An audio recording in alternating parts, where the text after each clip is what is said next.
Depuis bien des années déjà, Victor Hugo n'est plus parmi nous. Je me souviens d'un temps où sa figure était une des plus rencontrées parmi la foule.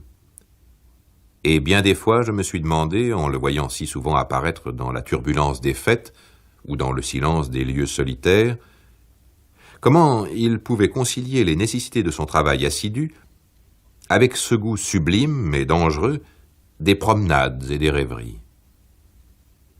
Cette apparente contradiction est évidemment le résultat d'une existence bien réglée et d'une forte constitution spirituelle qui lui permet de travailler en marchant, ou plutôt de ne pouvoir marcher qu'en travaillant. Sans cesse, en tout lieu, sous la lumière du soleil, dans les flots de la foule, dans les sanctuaires de l'art, le long des bibliothèques poudreuses exposées au vent, Victor Hugo, pensif et calme, avait l'air de dire à la nature extérieure « Entre bien dans mes yeux pour que je me souvienne de toi ».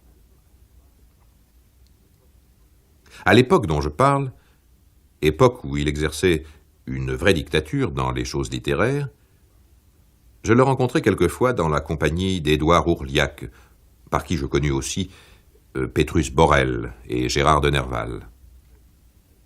Il m'apparut comme un homme très doux, très puissant, toujours maître de lui-même, et appuyé sur une sagesse abrégée, faite de quelques axiomes irréfutables.